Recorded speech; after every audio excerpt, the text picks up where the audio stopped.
Ma poco cosa di aggiungere, te ne uso, poca roba da aggiungere abbiamo.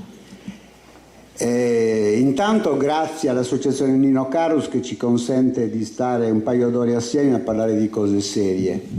Grazie a Fausto Mura, Giampaolo Cadoni, grazie a voi per la presenza. Martirizzare ci hai martirizzato, e poiché stiamo parlando del libro Vandali e dovete comprarlo, dovete regalarlo a Natale agli amici vostri, aggiungo poche altre cose prima di dare la parola a Renato Soru, dopodiché rinterviene dopo Renato Soru Gian Antonio Stella e poi Cristiano Isosato. Vi prendete il microfono, domande brevi, non interventi, perché vi tolgo il microfono e poi alle 8:30 dei Serrai. Allora, il libro è in vendita, naturalmente bisogna avere i soldi per comprarlo. Non c'è altro fiume al mondo, non c'è altro fiume al mondo che scorra tra tante ville straordinarie come il Brenta. Questa l'ho chiamata lettura italiana numero 1, c'è anche qualche lettura sarda. Goethe restò affascinato, la gita sul Brenta col burchiello pubblico è simpatica e piacevole. Le rive sono adorne di giardini e ville, piccoli paesi si allineano sulla sponda, lungo la quale corre talora la via maestra. Decenni dopo lo storico Cesare Cantù confermò, seguendo il Brenta, belle e amene villeggiature vediamo seguitarsi via via, fiancheggiate da viali, da giardini, le une di grandiosa mole, le altre di più modesta costruzione, dove il pittore tenne il luogo dell'architetto e dello scultore. Lettura numero 2, italiana anche questa. Gli dei hanno abbandonato da tempo quelle che una volta furono le loro terre. Tutto il mezzogiorno, trabocca di pizzerie, hotel, pub, ipermercati, bed and breakfast, gommisti, caffè boutique, che evocano nomi impossibili come all'Olimpo, nightclub Era, la Grotta di Venere, al Sole delle Ninfe, discoteca Naiadi, ma non gliene importa assolutamente nulla del passato, nulla del mare meridionale che incantava i viaggiatori del Grand Tour e nel quale sono state affondate, dicono le inchieste della magistratura, almeno una quarantina di navi cariche di rifiuti tossici. Lettura sarda numero 1. Una figuraccia non solo con gli stranieri, anche con gli italiani. Lo ricorda un'interrogazione parlamentare del senatore Francesco Sanna, che a fine marzo del 2010 denunciava che la paginetta dedicata alla Sardegna, ben 10 mesi dopo la presentazione in pompa magna del sito, conteneva una descrizione dell'isola fuori del tempo e dello spazio, dove si diceva che l'uomo è, tra virgolette, quasi una rara presenza su questo territorio. Grandi superfici sono rimaste nel loro aspetto naturale con boschi, deserti e paludi, ma anche cervi, cavalli selvatici, grandi rapaci. Inoltre, come ironizzava Vanity Fair, erano citate in totale solo 2 località, Porto Cervo e Porto Rotondo, virgolette, a parte un cenno di rito al Gennargentu se si è stufi di mare. Un'assurdità, accusa Renato Soru. Quando diventai presidente della Sardegna trovai un sito, visitsardinia.it, che era stato pagato, mi sembra, 2.800.000 euro, soldi spartiti fra i quotidiani locali e consulenze varie.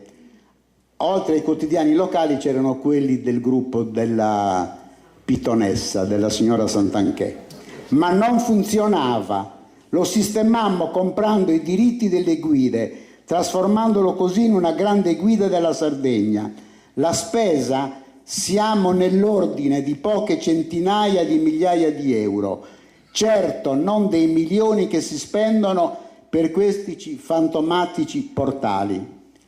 Anche l'ultima versione, quella della Brambilla, aveva contenuti infimi. C'era sì e no una riga sul nuraghe di Barumini, che è un sito UNESCO. Un applauso a Giovanni Lilliu, per favore.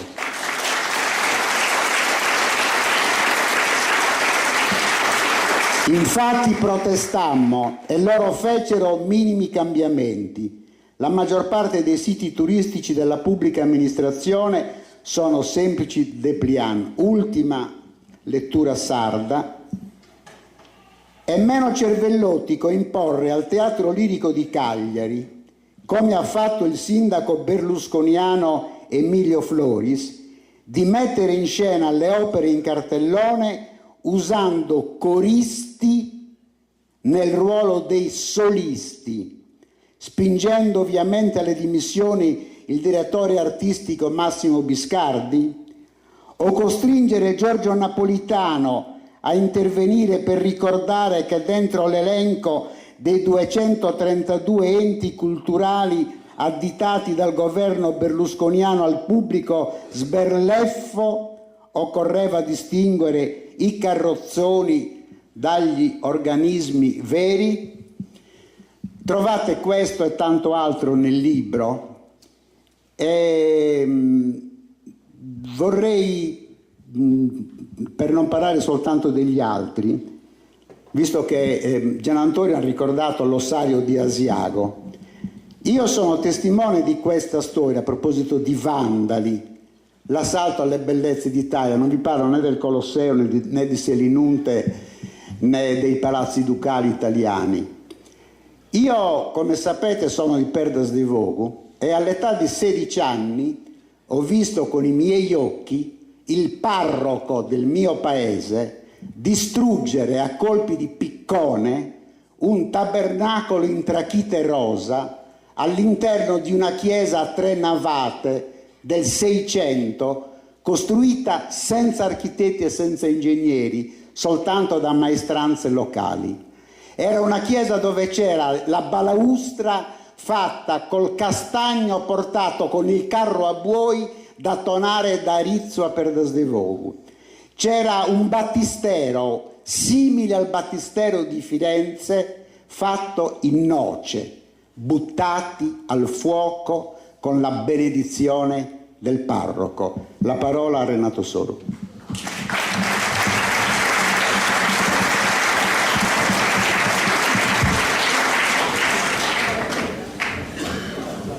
È un compito difficile riprendere la parola, insomma, perché mi volevo sotterrare oppure mi volevo suicidare o prendere dalla depressione e tornarmene a casa.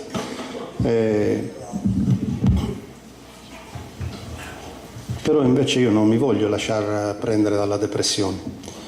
E c'è un altro modo forse di vedere le cose. Gian Antonio Stella e Sergio Rizzo fanno un ottimo lavoro, non solo tutti i giorni sui giornali, ma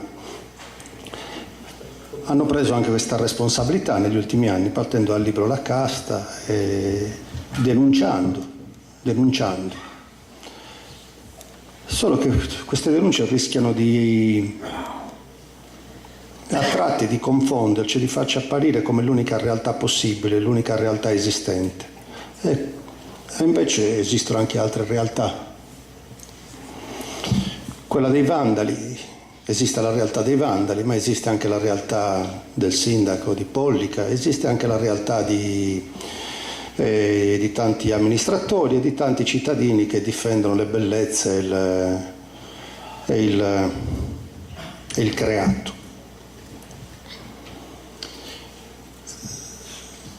Forse bisogna ripartire da queste. Stamattina ero alla libreria Feltrinelli di Roma, non ho comprato il libro appena uscito questi giorni, che è già in alto, sul Sud, non l'ho comprato per comprarlo a Cagliari i prossimi giorni, e anche lì ho iniziato a sfogliare, a leggere gli articoli che comunque stanno uscendo, e dice, insomma, è questo il Sud, è tutto questo, che facciamo, ci spariamo, o c'è anche un altro Sud, oltre anche a quello degli ultraleggeri più belli del mondo che fanno non lontano da Bari, alcuni giovani ragazzi. E allora poi Gian Antonio Stella ha fatto una presentazione, ha presentato il libro, anche se noi oggi qui in Sardegna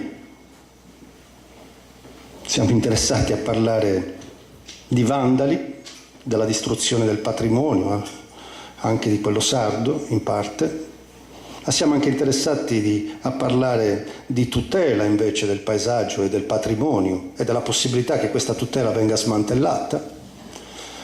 E siamo anche interessati questi giorni a parlare non solo, ripartendo dalla definizione di paesaggio di Benedetto Croce negli anni 30,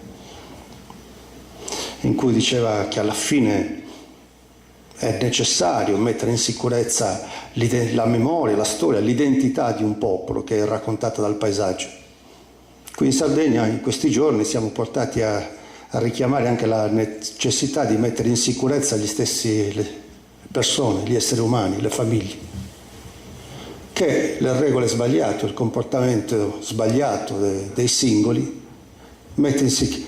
rischia di pregiudicare anche le vite umane. E questa volta sono 17. Ogni volta ci diciamo che avrebbero potuto essere di più. Il sindaco di Olbia ha detto che potevano essere centinaia. E 5 anni fa a Capoterra ci dicevamo poteva essere il diluvio. A Capoterra venne alle 8 del mattino, mezz'ora prima che i bambini entrassero a scuola, e una scuola naturalmente era costruita sul gretto del fiume anche in qualche modo per sanare l'intera lottizzazione abusiva sul Rio San Girolamo, e se fosse effettivamente arrivato alle 8:30 sarebbe stata un'altra storia. Quindi mettere persino in sicurezza le persone, questo è il compito della pubblica amministrazione. E ancora, perché non ci venga totalmente lo scoramento, e perché possiamo continuare a pensare che ancora oggi possiamo operare per il bene e ancora oggi possiamo proteggere l'esistente e risanare le cattive eredità del passato. In Sardegna non si può costruire nei 300 metri dal mare. Abbiamo visto delle foto dove ci sono delle case costruite sulle dune, forse in questo momento, però nei giornali di questi ultimi mesi abbiamo visto anche delle foto dei bancomat aggrediti con le ruspe e svaligiati. Abbiamo visto anche delle foto di qualche supermercato svaligiato. Quelli lì non sono meno fuori legge dei bancomat aggrediti con le ruspe. È solamente che non è facile perseguire qualunque cosa. I magistrati sono quelli che sono. Noi in Sardegna avremo bisogno di 100 magistrati che si chiamano fiordalisi, ma ne abbiamo solo uno che ha lavorato in Ogliastra e in questi giorni è in Gallura.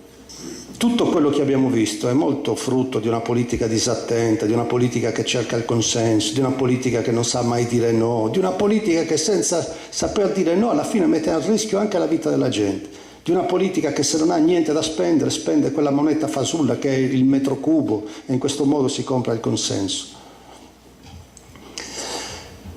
Però non abbiamo visto abbastanza quanto c'è la responsabilità di ciascuno di noi, nell'abbandonare i rifiuti davanti a Caserta, nell'aver svaligiato quel luogo. So che Gian Antonio Stella forse non è del tutto d'accordo, perché l'ha scritto. Istintivamente ci viene da prendersela appunto con la responsabilità individuale, con la responsabilità di ciascuno di noi, però poi i politici sono più colpevoli. Ed è vero, i politici sono più colpevoli, anche se però sono stati eletti dai cittadini e sono stati eletti tutto sommato abbastanza democraticamente. È vero, qualcuno controlla maggiormente i mezzi dell'informazione, qualcuno ha qualche soldo in più da spendere, qualcuno ha qualche favore in più da spendere, ma alla fine abbiamo la politica che ci scegliamo di avere e alla politica chiediamo le cose che la politica ci dà. Non chiediamo le cose che la politica qualche volta cerca di dare e qualche volta quando ce la cerca di dare la mettiamo subito da parte. Per farne anche una cosa pratica dal mio punto di vista, o per quello che preme a me oggi questa riunione, io so che noi in Sardegna ci siamo dati delle regole d'avanguardia sulla tutela del paesaggio e sul governo del territorio. Nel 2004 non solo abbiamo avviato la legge salvacosta e bloccato le costruzioni della Sardegna, con molta fatica, perché non si cancellano anche senza pericolo 30 milioni di metri cubi sulla costa e senza qualche intimidazione. Ma a ottobre del 2004 abbiamo adottato in giunta una cosa che si chiamava piano d'assetto idrogeologico, che è stato definitivamente approvato nel 2006 e successivamente si è avviato il piano delle fluviali per studiare con maggiore attenzione il gretto del fiume, le sponde del fiume, gli argini dei fiumi e la messa in sicurezza di tutto il territorio della Sardegna. Naturalmente sono politiche che mettono vincoli, che mettono regole, ma regole che poi, chiamiamole anche col loro nome, sono vincoli. I vincoli questa volta sono piaciuti alla politica, non sono piaciuti ai cittadini, non sono piaciuti a molti sindaci, non sono piaciuti a molte famiglie, non sono piaciuti a molte persone che pensavano che quello lì fosse un problema.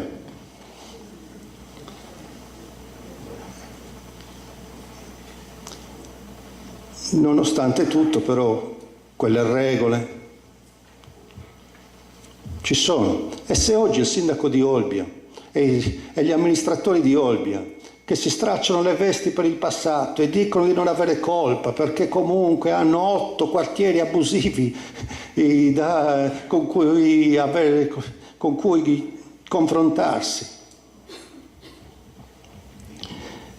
amministratori che comunque negli ultimi 50 anni hanno visto la loro città passare da 10.000 fino a 60.000 senza mai un piano urbanistico comunale, ma con 20 piani di risanamento urbanistico. Se oggi non c'è il 9, il 10° e l'11° quartiere abusivo a Olbia, è forse perché nel 2004 si è bloccato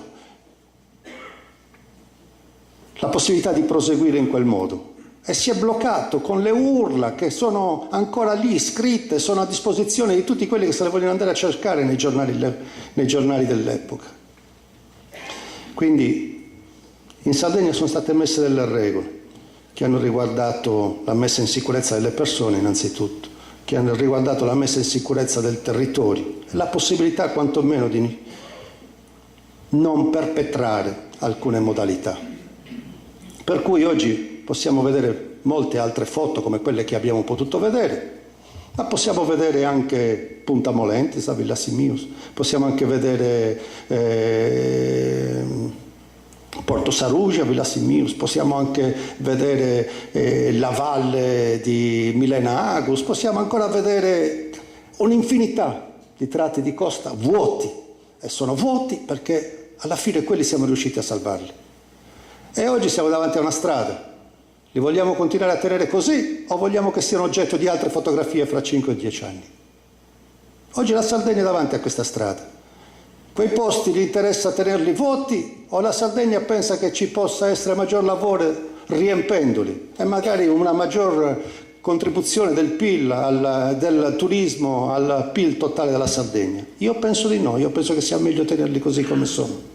Ed è bene che tutti noi sappiamo che se lo stravolgimento del piano paesaggistico regionale dovesse passare, rinasceranno tutte le cubature che sono state con un provvedimento ormai tombale del Consiglio di Stato che ha stabilito l'efficacia del principio costituzionale che l'iniziativa privata è perfetta fin tanto che non è contro l'interesse generale.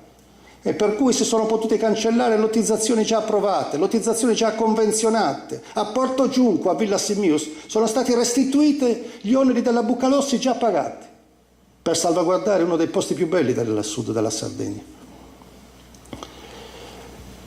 Preferiamo tenerci quei 1000 chilometri di costa intonsi e goderceli noi per quello che viviamo e trasferirli, lasciarli alle future generazioni, ponendoli alla base di una possibilità di vivere meglio e di costruirci sopra effettivamente uno sviluppo sostenibile, vero, sano, solido.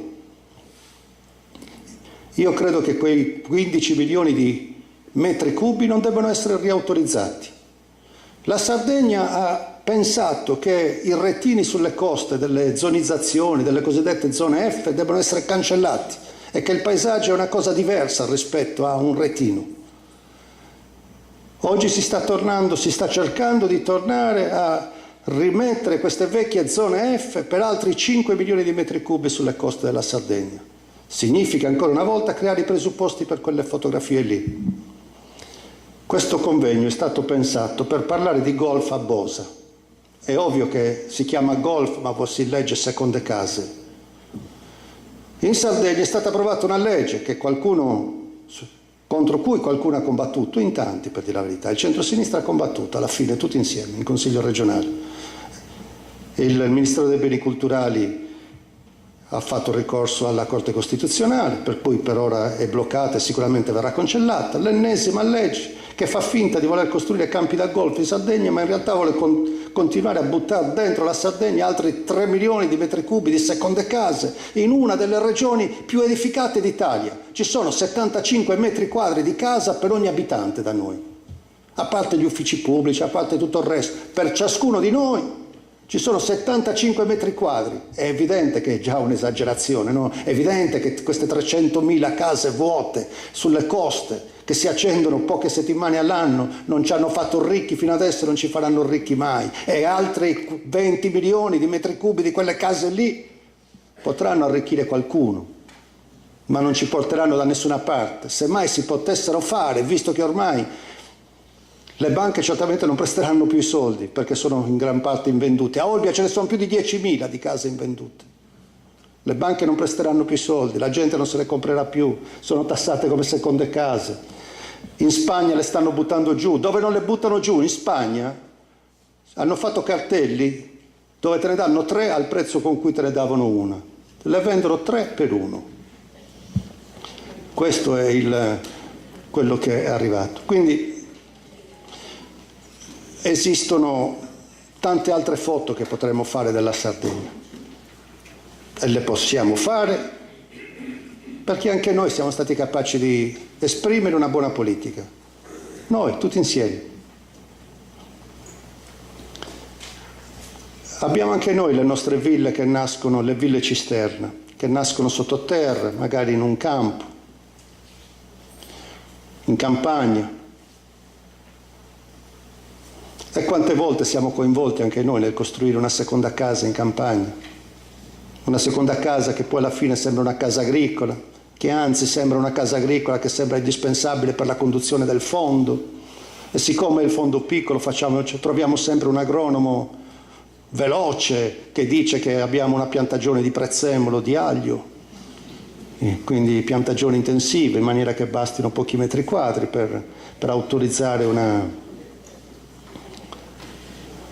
E poi un signore a Olbia, l'hanno intervistato questi giorni, e ha detto, da lì, da quelle colline è venuto giù il mondo. Ho detto, ma com'è possibile? È pieno di case, hanno detto che sono case di agricoltori, ma lì di agricoltori non ce n'è passato mai neanche uno. Sono case, sono ville per i continentali, li hanno denunciate come case agricole, in campagna, ne fanno una ogni tanto, poi una casa si porta il parcheggio, poi si porta un po' di urbanizzazione, poi si portano delle strade, e poi la strada l'asfaltano. Ed ecco che la campagna che doveva fare da filtro tra il bacino idrografico, tra i monti che raccolgono l'acqua e la città che deve essere messa in sicurezza, la campagna diventa una pista di slalom per l'acqua che travolge tutti.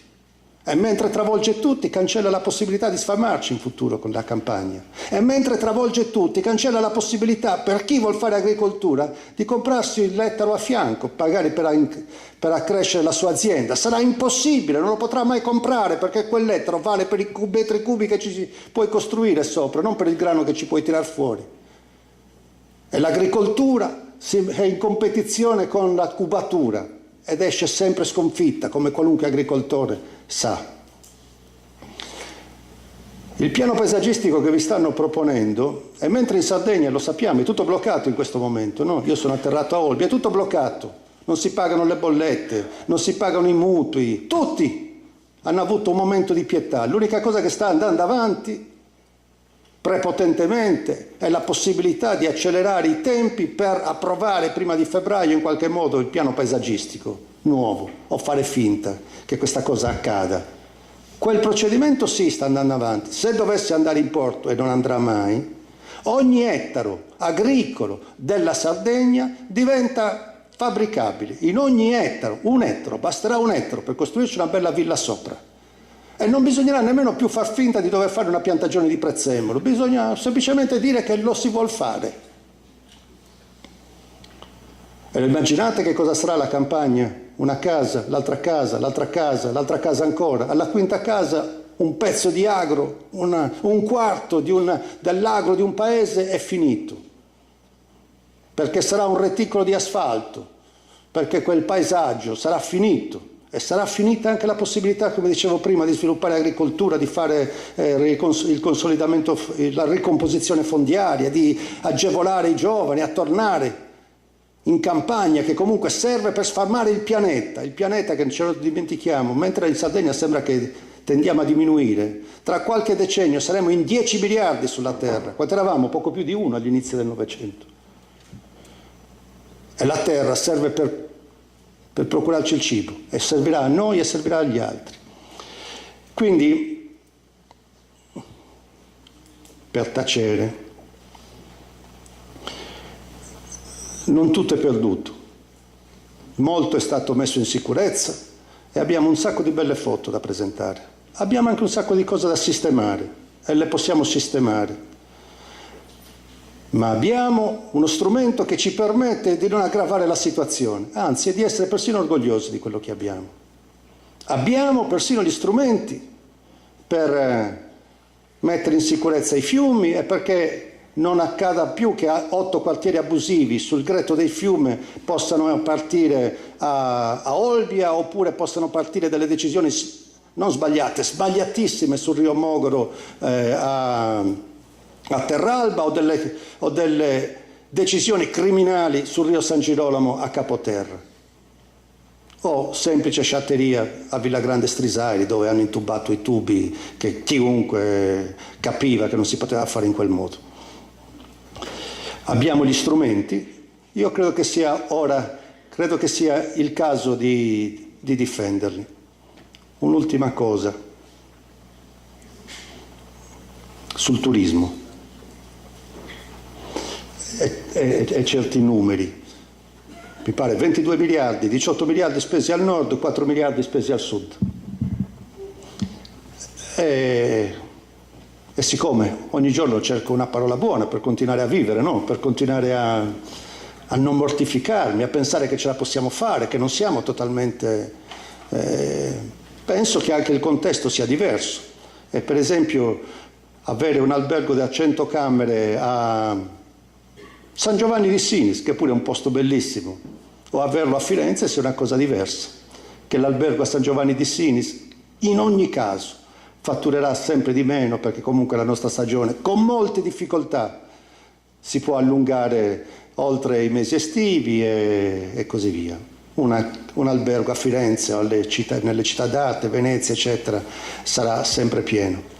Tutto questo per dire che per la Sardegna il turismo è importante, certamente, può essere persino più importante, un turismo buono, che non faccia campi da golf a Bosa, che non costruisca 700.000 metri cubi nelle spiagge sotto